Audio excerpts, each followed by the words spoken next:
آپ خدا کے وعدوں سے محروم ہو سکتے ہیں. You can miss the promise of God. اس لیے خداوند اسرائیل کا خدا فرماتا ہے کہ میں نے تو کہا تھا کہ تیرا گھرانہ اور تیرے باپ کا گھرانہ ہمیشہ میرے حضور چلے گا، پر اب خداوند فرماتا ہے کہ یہ بات مجھ سے دور ہو، کیونکہ وہ جو میری عزت کرتے ہیں میں ان کی عزت کروں گا، پر وہ جو میری تحقیر کرتے ہیں بے قدر ہوں گے.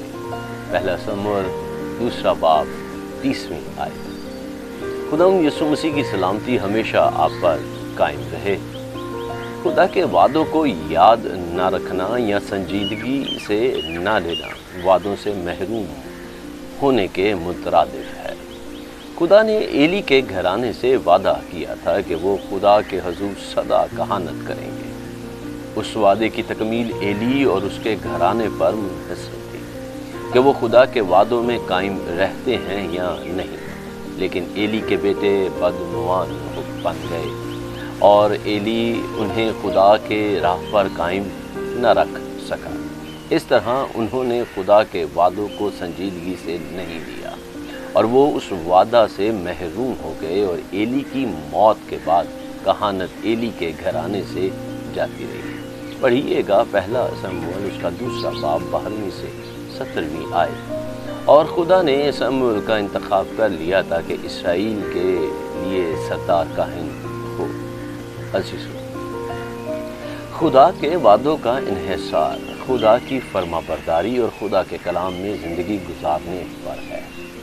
خدا کی فرما برداری کرتے رہیں، بھلے آپ کو اس کے لیے اپنی زندگی ہی کیوں نہ دینی پڑے.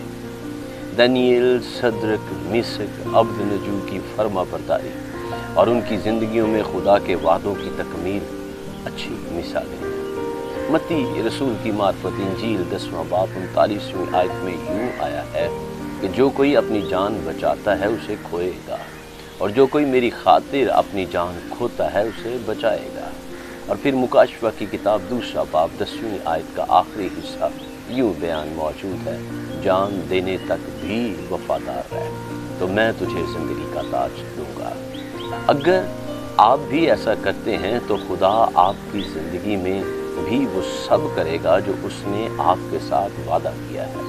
بس میرے عزیز، خوشی اور شادمانی سے فرما برداری اور پاکیزگی میں زندگی گزاریں اور آپ یقیناً خدا کے وعدوں سے محروم نہیں ہوں گے.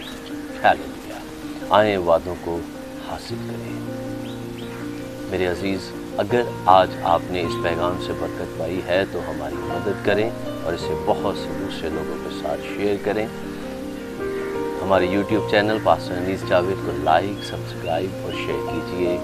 اپنی آراء اور دعائیہ درخواست بھی ہمیں بھیجیے. خدا آپ کو برکت